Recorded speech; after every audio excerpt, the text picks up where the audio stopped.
I am Woman, and this is Film Threat Reviews. All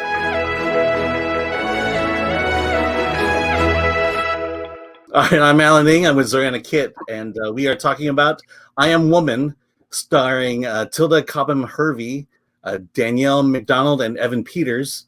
And before we begin, be sure to like, subscribe, and comment below about what you thought of the film. I Am Woman is the story of Helen Reddy, who as a single mother came to America in 1966 to New York and stardom, only to find that the industry male gatekeepers don't take her seriously. This is, again, the biopic of Helen Reddy. So my experience with Helen Reddy is she was a big deal when I was growing up. Clearly a feminist singer, but my biggest memory of her is appearing in Pete's Dragon. How about you, Zorianna? Well, I grew up in Canada, so I'm a little removed from what was happening in the States. And on top of that, Ukrainian is my first language, so I didn't learn English until a little bit later in life. So pop culture was really not on my radar in my childhood too much. It's just a song, I Am Woman, that I just recall hearing. And it seems like I just don't remember when I first heard it, but it's one of those songs that inevitably plays somewhere, somehow. And so they're pretty iconic words. So I was really curious to see this biopic because I really wanted to learn more about the person who was behind it. And you know me, I've been telling you for like the last month that I've been really wanting to see it. So I was so excited to dive into it. But, oh, Alan, I was kind of disappointed. Yeah.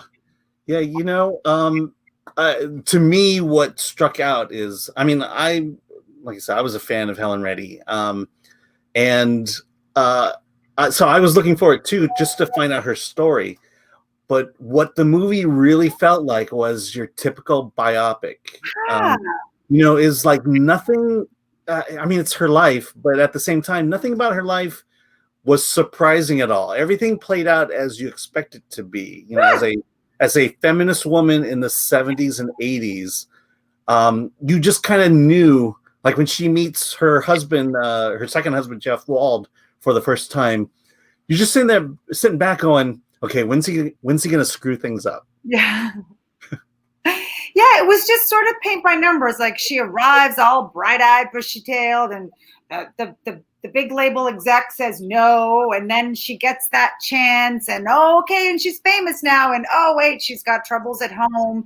But also the other thing is, I feel like if you're going to watch a biopic, that you want to be able to, when the songs are playing, to be tapping your toes or like singing the song in your head, and when you leave the theater, like you're humming something, you know, you're singing. Like I felt that way when I saw Rocket Man. I felt that way when I saw Bohemian Rhapsody. There was just energy, but here there wasn't that, you know. Like actually, to be honest, other than the last scene where that song is performed, I thought every other live performance, it kind of blew for me. I didn't find there to be any energy from the audience. There was nothing.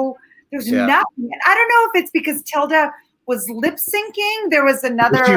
She was not singing her song. Yeah, but I don't know if that had any effect. Like I'm just trying to figure out why it just didn't touch me. And it's funny because, you know, the songs they did sing, I knew all of those songs.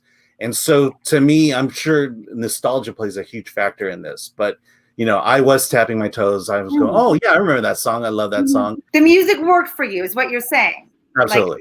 So I feel like maybe they focused on the wrong aspects of the picture. First of all, there was nothing at stake. I never once feared for her that something wasn't going to happen. There wasn't that big climactic scene where she comes into her own, or, you know, I didn't learn anything about her creative process. I didn't learn much about her other than she had an addicted husband who was kind of a dick. Yeah. Like that's really what I learned about her. But I wanted to learn more. Like apparently she's the first Australian who's nominated for a Grammy.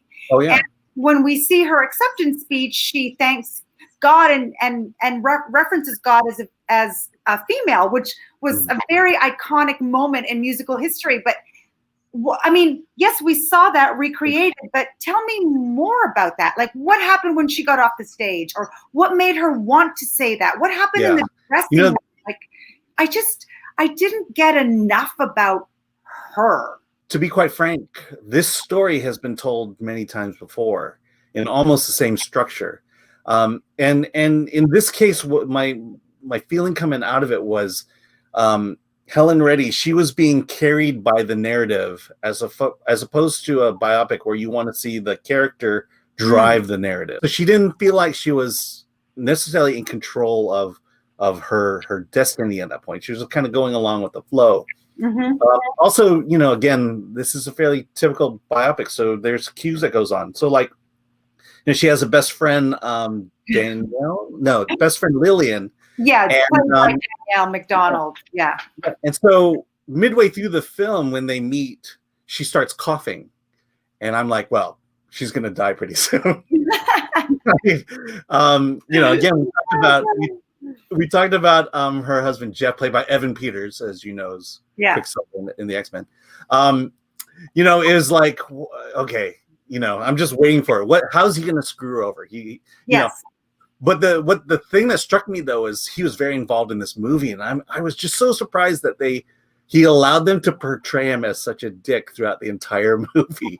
Yeah, but you know, the thing is, but that's just it. He was so involved in the movie, and maybe that's the problem, because the movie focused, I felt, more on their marital life as opposed to her career achievements. Like, she had her own TV show.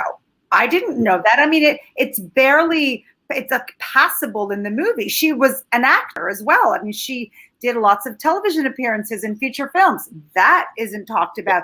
And her song against the backdrop of the feminist movement, like, we don't really know her own views and why it was important for her to be out there, other than a few scenes of like, hey, why am I not getting paid as much as the guys? Or, hey, but it focused more on her and him together as opposed to just her. And then it made these jumps in, like, oh, they have a baby. Oh, all of a sudden the kid's grown up. And then, oh, all of a sudden, you know, she's left her husband somewhere along the lines. And I know you only have a limited time during these things, but maybe they could have focused on different aspects, because I wasn't wowed, and I didn't feel like I learned something about a woman who I probably should have learned some stuff from. Yeah, you know, one thing that I would say about films like the biopics, so to speak, I get the sense that biopics are now being made out of posterity's sake. The idea that, you know, here's these great icons from the past, their memory's about to be forgotten, so let's make a movie about it. And that's something I liked about the movie, and something I didn't necessarily like. I mean, just the fact that, you know, I think I like this movie more out of nostalgia than necessarily out of the movie itself. You know, I like the movie, but I'm not sure, you know, everyone else is going to like it the way I did. I just, my heart wasn't drawn into it. I didn't care. I didn't feel like there was anything at stake, and it didn't touch me in a way that I felt that it probably could. If I want to bring a negative into it, I think the ending, the kind of the last straw with Jeff kind of was a little weird. It just kind of became a little over the top. I mean, he's like sniffing cocaine off the carpet because it's spilled. Like, I mean, it's all right. All right. He's a drug addict. We get it.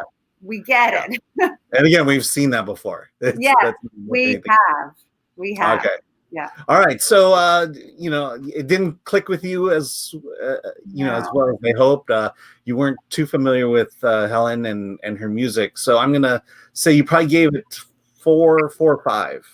You know, 5.5, because I didn't have a problem with the acting. I thought Tilda Cobham-Hervey was really good. The lip syncing, though, you could tell, and I don't think that's acceptable in films anymore. You know, we do see Rami Malek sing, or even if there are other vocals layered on top of his voice. We do see Taron Egerton sing. So it was, I just think it was a little faux pas on their part. So the acting elevates my rating, but the film as a whole prevents it from from getting as high as a rating as it could have. So 5.5.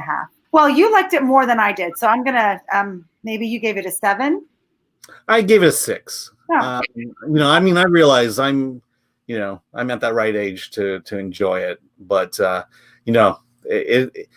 it's my frustration with biopics, and it just fell right into that. I mean, I think the last really good biopic was probably Rocket Man. I like Trumbo, but that one felt like it fell into this category as well. Well, this is Film Threat Reviews.